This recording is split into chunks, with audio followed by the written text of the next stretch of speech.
No matter whether crypto prices are high or low, there's one thing you need: security for your cryptocurrencies.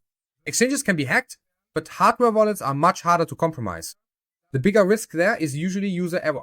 But how you can avoid those mistakes and how simple a hardware wallet can be, that's what I want to show you here. Hey, welcome to Crypto Yule. You know, I mention it quite often, but we took a look at Tangem and decided it was time for another explainer video, or rather, a pros and cons review of this new hardware wallet.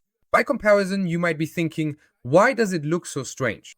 This is Tangem's standard packaging. This is the first summer edition from 2025 that they had, but it was discontinued because they came up with this cool design here in green and here in black. The packaging, or rather if you get or buy a black Tangem, this is what it all looks like. So here are the packages. So here we see a green wallet, which I'd like to open with you. I'm really looking forward to it. It's a very beautiful design. And it's been sitting with me for a week already. That's why I'm excited to open it with you now. First of all, the question, why should I even have a hardware wallet? And does a hardware wallet actually have any advantages over an exchange apart from security? For that, I recommend our new wallet comparison. We've put it all together on cryptoyule.com wallet comparison up here. There you can see the pros and cons. We've presented several providers here and also looked at some models, whether it's price, crypto compatibility, that is, how much you can store all the criticism and feedback that's out there. You can find all of this on our new wallet comparison page. And at the same time, we have a new page called Why Tangem, because Tangem has pointed out that the latest statistics show that only about 30% actually, probably even less all crypto users actually use a hardware wallet.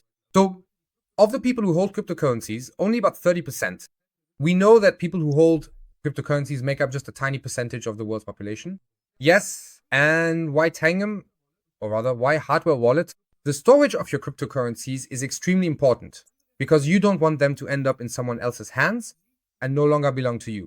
That can also happen if crypto exchanges are hacked or attacked. It doesn't always have to be a hack. It could also be an attack on the server or an attack on the wallet withdrawal addresses.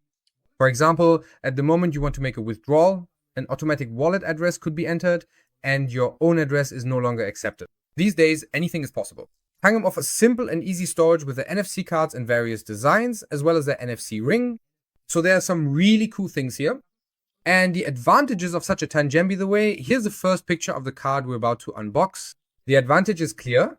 With a simple hardware wallet like the one from Tangem, you can easily store Bitcoin, cryptocurrencies, and even NFT Sand, as we know, now also on their ring. This is what it all looks like. Of course, I have it here as well. The important thing is that, in principle, you also have benefits beyond just storage. So it's not just about storing cryptocurrencies on a hardware wallet. That means I have my cryptocurrencies stored on here. Only with this card, when I scan it with my phone, in this case you do need a smartphone, which I'll explain in a moment, can you securely store your cryptocurrencies here, and only someone who has this card and the PIN can access your cryptocurrency. So you also set up a PIN well, take a look at all of that in a moment. At the same time, you have additional advantages. These Tangem wallets even offer benefits over exchanges, since they provide direct blockchain staking and swaps, that is, exchanging one cryptocurrency for another directly on the blockchain. The advantage here is that you can do swaps directly on the blockchain. This means you're not tied to an exchange. The minor drawback here is that you need to pay blockchain fees. This means that if you're operating on Ethereum, for example, you need ETH to pay for the blockchain transaction fee. That's not the case on exchanges. On exchanges, you simply swap back and forth, and the amount is just credited to your virtual account. And it's only when you withdraw the whole thing that the cryptocurrency actually belongs to you. Before that, it's just some account with some numbers attached to it, but it's not really your cryptocurrency because you don't have the keys, that is, the seed, the access key to that wallet. So this seed consists of 12 to 24 words. There's the public key, which is the wallet addressed those really long strings of numbers and letters, and then there's the private key. That means 12 or 24, respectively. But there are also 25, and I think even 17 or 18. By now, there are so many different variations, new ones keep coming out all the time. And with these, you can then access that wallet. So that serves as the proof. For example, there was this lawsuit, or rather there was this person who claimed to be Satoshi Nakamoto. In the end, this person was charged, and in court, the judge said very clearly, all right, then go ahead and log into this wallet and make a $1 transaction so we can see that you have access to this wallet. If you have access to the Satoshi Nakamoto wallet, which holds 1 million Bitcoin, if you have that access, then you are Satoshi Nakamoto, you've proven it. And he couldn't prove it because he doesn't have that key, that private key, the seed, the 12 or 24 words. And that's exactly what's important. Sure, you can trade back and forth on exchanges relatively cheaply, even fee-free. From blockchain to blockchain, it doesn't matter there at all. But those are just virtual numbers in your exchange account. But it's not cryptocurrency in your wallet, because you only get that once you withdraw it. But if the exchange now says there's an exchange we know, for example, Bitpanda, which repeatedly has problems paying out certain cryptocurrencies, then sometimes withdrawals are simply blocked for days, weeks, or even months, or maybe it doesn't work at all from the start. Then you sit there and say, sure, I have it all on Bitpanda, I can sell it, I can even withdraw euros to my account. All well and good, but in reality, I don't actually own this cryptocurrency. If Bitpanda were to say overnight or any other exchange, Bitpanda is just an example. We can't continue, we're insolvent. Now you are part of the insolvency estate. That means your wallet becomes part of the insolvency estate and you are now one of our creditors, and maybe at some point you get 10% of it back, if at all. And that's really the most important thing about a hardware wallet. And with Tangem, for example, which we'll take a look at in a moment, you can easily exchange or swap from blockchain to blockchain, from stablecoins to other cryptocurrencies, and also from one cryptocurrency to another. The downside, you do need to pay the blockchain fees. We just talked about the topic of payouts, and here's another advantage. With on and off ramps, that is, depositing and withdrawing through partners, so-called on and off ramp partners, you have an easy way to buy and sell crypto and to pay out your profits in fiat, meaning fiat currencies like euros, dollars, and so on, for example, to your bank account or to your credit card, however you prefer. That means even if you can easily buy and sell on exchanges, for example, with stablecoins or maybe even directly in euros, depending on the exchange, it might be simple, but you can also do this with a hardware wallet. So you don't necessarily need an exchange to buy in or to cash out. You can also do this with a hardware wallet. There may be hidden fees, but these are usually disclosed openly. But for the most part, many exchanges actually don't offer an off-ramp at all. They offer an on-ramp so you can buy, but you never get the money back to your account, or rather you don't get any euros because they don't offer an off-ramp. With Tangem, or rather with this hardware wallet, it works like this. There are on and off-ramp functions through various partners. That means you can buy in, and at some point when the price is right for you, you can also sell again. This is very easy to do with Tangem. Then they also have their special Tangem ring. There's always criticism about it, or rather a lot of people say, I don't know if that's really something great. In the end, you have a ring like this. This is what it looks like. It arrives like this with 2 backup cards. They're shown here in the picture. 2 backup cards because, of course, you need a backup. That means if I lose this ring, my access to the wallet would be gone unless I've written down the 12 or 24 words, in which case I could regain access. But with this ring, you can easily scan your wallet. It shouldn't work while it's on your finger. That means if I hold it up like this on my finger, the NFC connection shouldn't work. That's intentional. Just imagine you're standing somewhere in a queue and someone comes up, scans it, and you've paid for something with the NFC ring. That's not intended and shouldn't work, but I've already heard there were 2 people who said it does work. Later it turned out though that they were wearing a ring size that was too big for their finger, so it kept slipping off anyway. Yes, the connection is interrupted the moment the ring sits properly on your finger. But if you wear loosely, like if I wore it here now, it would probably work too, because you can see there's space in between, then the connection would be restored. Yeah, and this ring, it's a cool thing, a cool gimmick. A lot of people are really into it, the ring of cryptocurrencies. But a lot of people also say, no, we don't need it. That's why the simple wallets, or rather the simple cards, are completely sufficient whether it's a ring or not. The biggest criticism of Tangem, we'll take a look at that in a moment. But first, let's do the unboxing, or rather, let's take a look at this wallet now. Here it is. This is what it looks like. This green one here is a comparison again. Here we have white, or rather, white and black here from Casper. They have different designs after all. For example, this is the Casper card. This is what it looks like. If you're interested in that, there's also a link. And then there's the summer edition here, which I haven't unboxed yet either. That one has now also been taken off the market. I don't even know why, but they told me, we just use these new cards as our design. This is what they look like. 3 of these summer cards are going here now. My fingernail should be long enough, at least I hope, so to break through the foil. Yes, that should do it. You might see in the background, there's a little Charizard here. If you know what Charizard is, check out the Zokrul channel, because there are other unboxings happening here too, in case anyone's interested. Yeah, I guess it wasn't quite enough after all. It was only enough to pry the foil open a little. Do I need the scissors? No, we can get it open. We can get it open. This is the Tangem wallet here. This is what it looks like. Nice and green. It's already taken a bit of a beating. It was an express courier. He probably just threw it in there quickly, like, I have to keep going. This is what they look like. First, it's a relatively dark green design, so a dark green one. And here's an explanation of how the whole thing works. So for anyone who has no idea or doesn't know how it works, You can either watch a video on our channel, set it up in 3 to 5 minutes, or just stick around for a moment. I'll set it up with you real quick.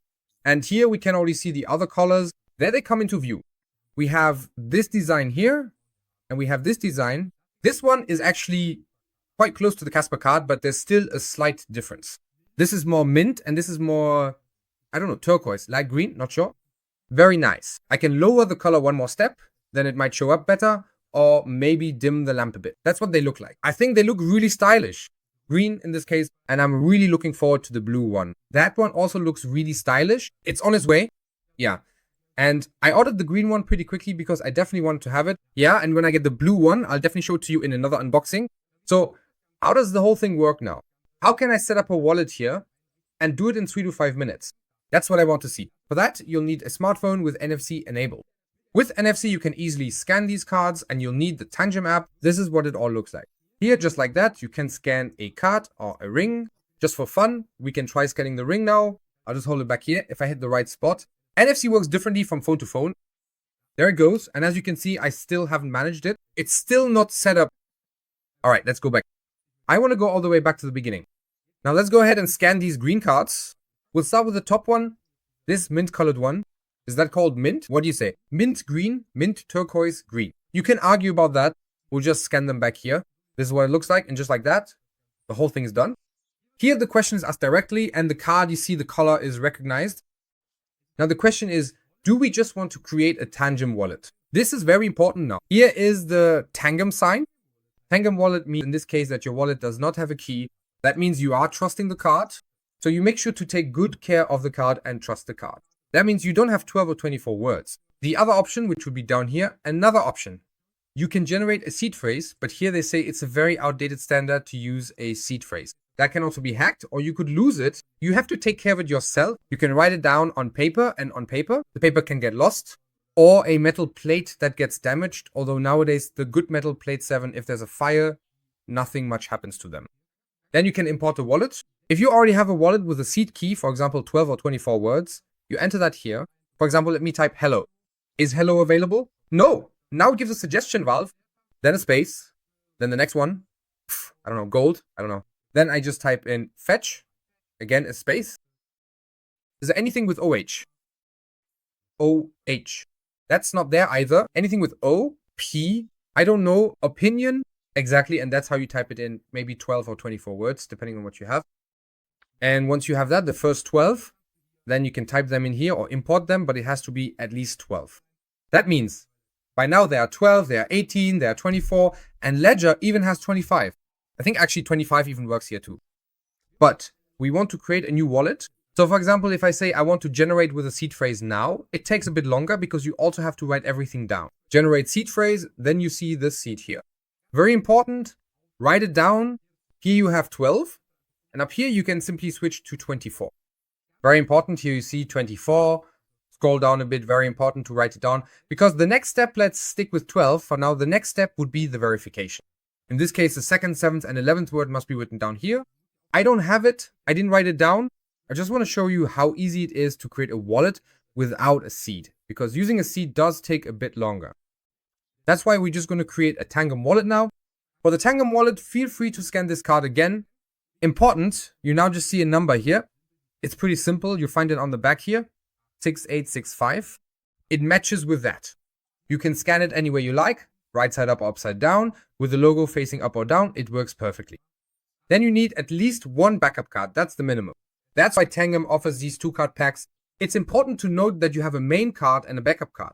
If you lose one, you've already got a problem. That's why I always recommend 3 cards. No matter if it's the green one I just showed you, the blue one, the new pink one, or different designs like the US card which is on sale.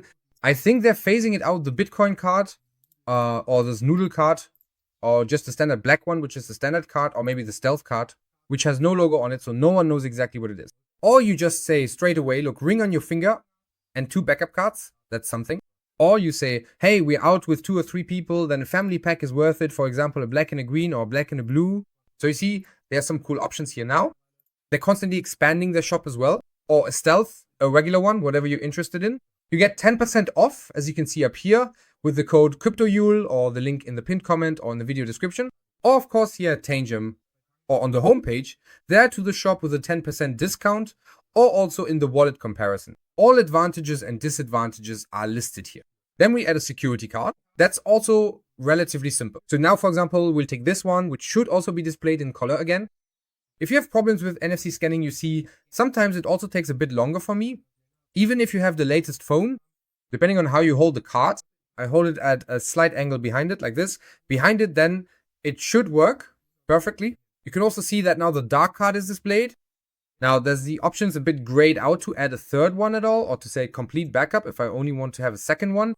But of course, we're going to go ahead and do the third one as well, since it's just lying here. You can see I'm holding the card at a slight angle. The two corners are sticking out of there. The bottom ones are here, and the top ones are up there. And then it should actually work. At some point, it's a wallet setup. Even if it's lined up exactly, it can take a little longer. So I hold it like this, and not like this. That way it works better. You can also see the 3 different colors here. If I had used a black or white one, it would have recognized that too. Very cool. Complete backup. Then important, personalize, protect, and restore. I'm setting the access code, so the pin we're setting. Now this is the most important part. I'm just going to go ahead and do 4, 3, 2, 1. Why? Because this is a demonstration video. The wallet will be reset anyway. That means you can enter the wallet words. You can try the whole thing here with the cards. In case you steal my cards and enter 4, 3, 2, 1. That won't work, because I'm going to completely reset the wallets. I've also explained all of this to you in a video, which should pop up here at the top. Scan the main card, which is this one again. Then just hold it there briefly. I always like to just place the phone down, right? Just place it here. Once the 10 seconds, or rather 13 seconds for a bit more NFC, have passed, it should be pretty straightforward. Press and hold to ensure security. Hold the card until the process is finished, or simply lay it down. And as you can see here with the lamp above me, we can turn it off so we can see this better. Just let it run through, but I would recommend just going through it quickly, right? There are many people who hold it up to the back and say it goes faster that way. I say, just lay it down, that works too. Let's do that quickly now. Now I've interrupted it. Let's just run through this quickly now, and then we'll continue. We'll do the same with the next card. We can also nicely see the cards displayed here. Here, the mistake was using the wrong one. It had a light logo, so we'll take the other one. Always pay attention to the numbers on the back. If there's a problem recognizing them, just pay attention to the numbers on the back, press it against the back, and then wait 15 seconds again.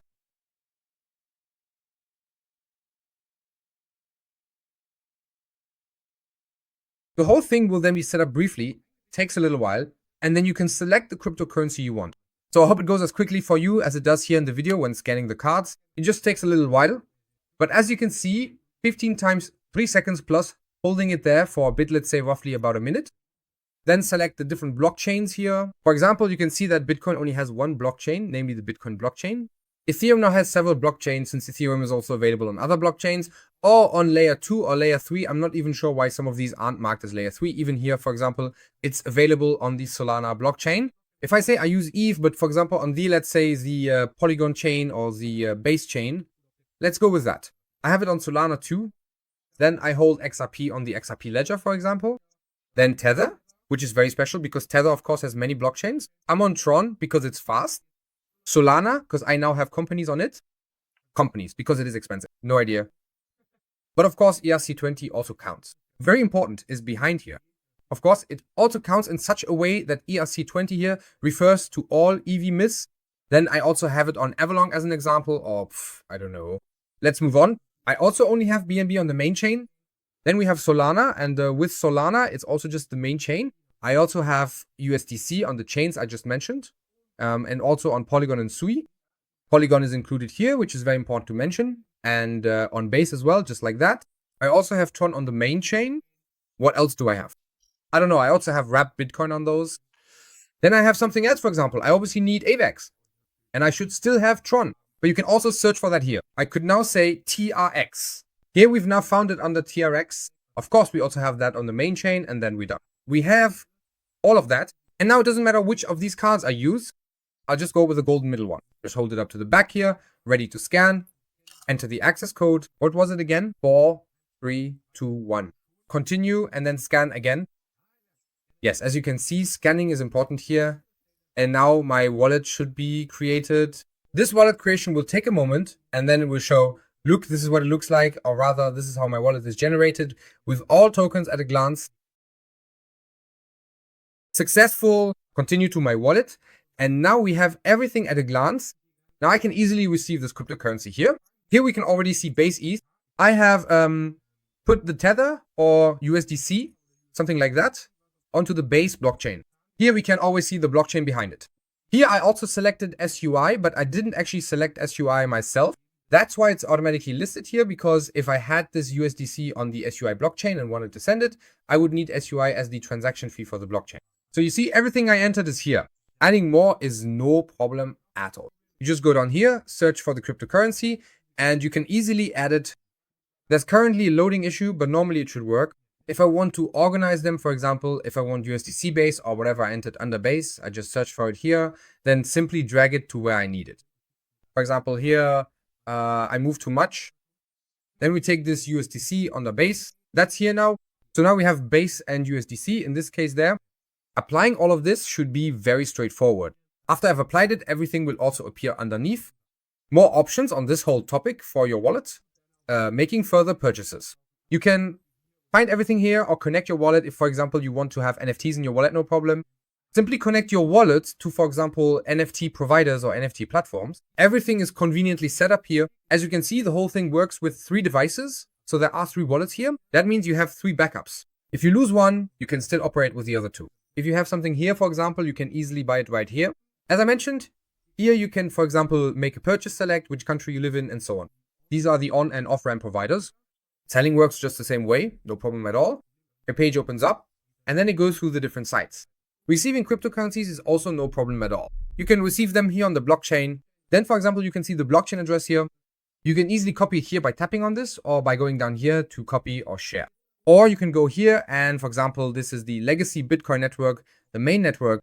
If you want to send something, meaning send cryptocurrency, you can simply enter the wallet address here or just scan it if you open the camera in this case. It's super easy to scan a QR code, and that's how it works with all blockchains. For example, it also works here with Firm and so on. It works with one of them. Let's quickly take a look at Firm. Receive, buy, send, sell, or swap. At the moment, I can't do any of this because my wallet is still being generated and I don't have any Firm right now. And then I could easily swap, just like that. You can also see that the market is currently rising. It's still loading a bit because this wallet was just created. So just give it a little time. But you've already created a wallet. You can already receive something here as well. That's no problem at all. But just wait a moment during setup. And of course, it's very important to always keep everything up to date. That means your Tangem app must always be up to date. Always check for updates because that's the only way it can work flawlessly and you can use all the features, including any new ones that might be added. Now, let's get to the biggest criticism of Tangem. This is also viewed negatively in our wallet comparison, namely, the biggest criticism is that they don't have their own display, meaning these cards, and you always have to rely on a smartphone, which can also be dangerous because on a fake website, you could quickly make a transaction that you could better control with a screen. You know this from the ledger. All these transactions come through there. If you want to send from this wallet address to that wallet address, maybe labeled with a name like MetaMask or the name of an NFT platform, you see that on the screen where you often have to keep pressing to continue. We know this with the small ledgers, for example. The criticism here is that you don't see that here. Here, you only see from wallet to wallet, yes or no. So if you end up on a wrong or fake website here, that could be a problem. Here, personal responsibility applies. Only use websites that you have ideally saved and not ones you have to Google every time, since scam and fraudulent sites often appear before the real ones on Google. That means they pay a bit of money, then they get listed at the very top on Google, and that's how you end up with a problem of landing on a scam site.